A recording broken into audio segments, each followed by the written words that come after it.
everybody, Josh Sigurdson of World Alternative Media here, and I'm joined by Omar from Crypt0 on YouTube. That's Crypt0 with a 0. Amazing, amazing work that you do. And we're at the Crypto Investment Summit in Los Angeles, California. This morning I woke up, I was in San Diego, I found out about this summit, and I decided, hey, why not come up and say hello to everyone, and it's good to see you here. So recently we've seen the return to the bull market for the most part in the crypto sphere, and we got punished, and rightly so, over crazy speculation, and it's going to cause a bubble eventually. But we seem to be recovering. What do you think we've learned from this time out of the make a bunch of money and wake up every morning $20,000 richer? We went quite a while where we were losing a lot of money. Everyone in the crypto world felt it. What do you think we learned from it when it comes to the importance of cryptocurrency and why we can't take advantage of something that is so important?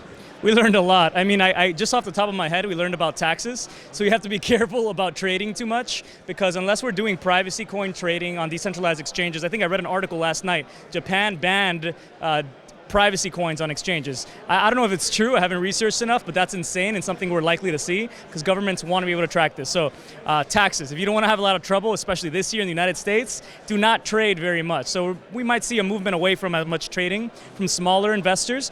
We're seeing regulation, so obviously seeing that the SEC is caring a lot more. I don't think they've ever put out publications as much as they did, and the CFTC. So we're seeing that, again, it's a scary time to be trying to scam people and to be doing criminal actions and to get involved with lending platforms. That's another thing we learned about.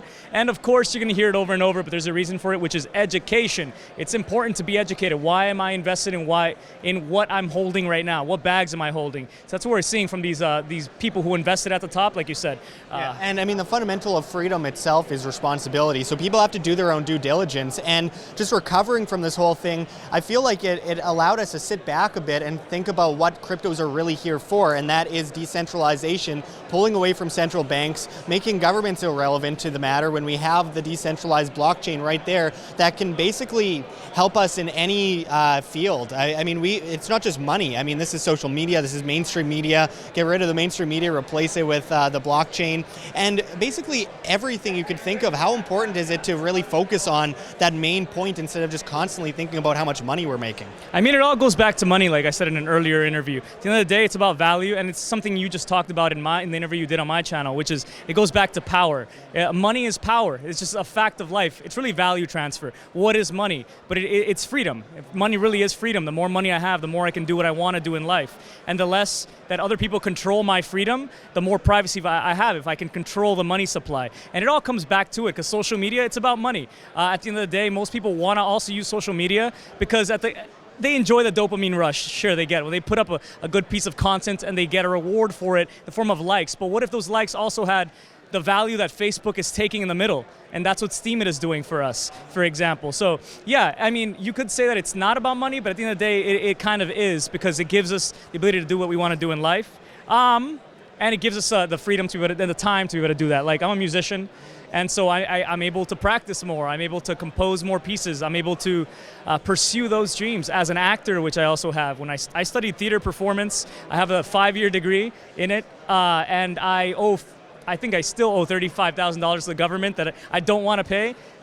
You know what, this is funny because most of us in this media world seem to be musicians and actors. I traveled as a musician, did all that kind of stuff, and I went to acting school myself when I was younger. Dan Dix at Press for Truth, the same thing. Wow. So many of us happen to be in that field. I don't know how that works out, but just speaking of taxes for a moment, I noticed that there was a recent study by Credit Karma that showed that only 0.04% of people actually reported their cryptos to the IRS in the past year, which is a great sign of the fact that these are unenforceable laws long term, because we see the future coming at us and people aren't taking it anymore laying down. They see an opportunity, and they're not paying the government half of their crypto earnings. And you mentioned at the beginning this issue that recently came up where people lost huge amounts of their crypto in the recent downturn, and then they owed like twice as much crypto as they had in taxes. It's absolutely insane. How can we get around that going down the road? It's theft, dude. It's the same thing it always is.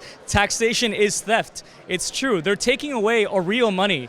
in order to pay their fake system of fraud that funds war, the industrial war machine. I don't feel like partaking in that system at the end of the day, but I have to. If not, I'll get tossed in prison. But I'm an actor, so I have to be in Los Angeles to pursue the dream of reaching the most majority of people, because at the end of the day, we want to reach people to provide the good message. So we have to play the game. We have to know the rules and play the game to the best of our ability in order to succeed and get ahead. So it's a difficult balance. It's like, do I go live in the middle of the woods? But what are my greater goals? What do I want to do? If you want to influence and help the greater good, you have to partake in their system. Yeah, and self-preservation.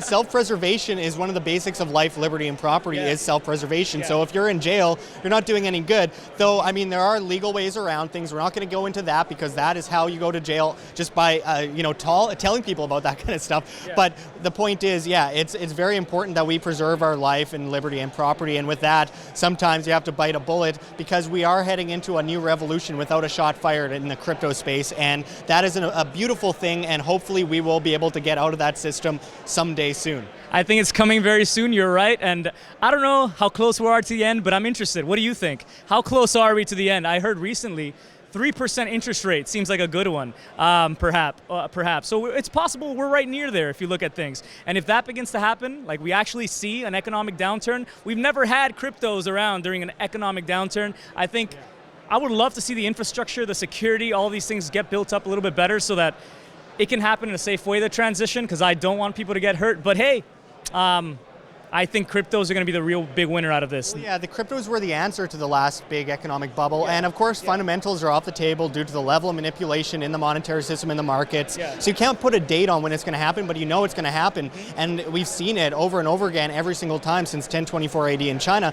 And you mentioned, or you asked, how soon do I think it's going to happen? I think it could happen any day now. It's just impossible to say, but I do notice that they are getting desperate at the central banks. They want to pull down interest rates to an extent where we might go negative, and they want to bring in the centralized cashless society, which is a huge danger, huge and prevalent danger, and people can't get confused between decentralized cryptocurrencies like Bitcoin and others, and then centrally planned banker coins and stuff of the like. So I think that they're getting into desperation mode. They're coming up with bank bail-ins, centrally planned cashless societies. I think that's a great sign of the fact that they are in desperation mode and they can't see this lasting for much longer. But Josh, if you could buy the USA ICO on the pre-sale, would you buy it? It's cheap. It's cheap. Anyway. I don't know, man. Like, money right now trumps people's morals at the end of the day, because it'll allow you to pursue the morals you think you're going to pursue once you have that money. So it's a tricky world we live in, but it's important to stay educated and keep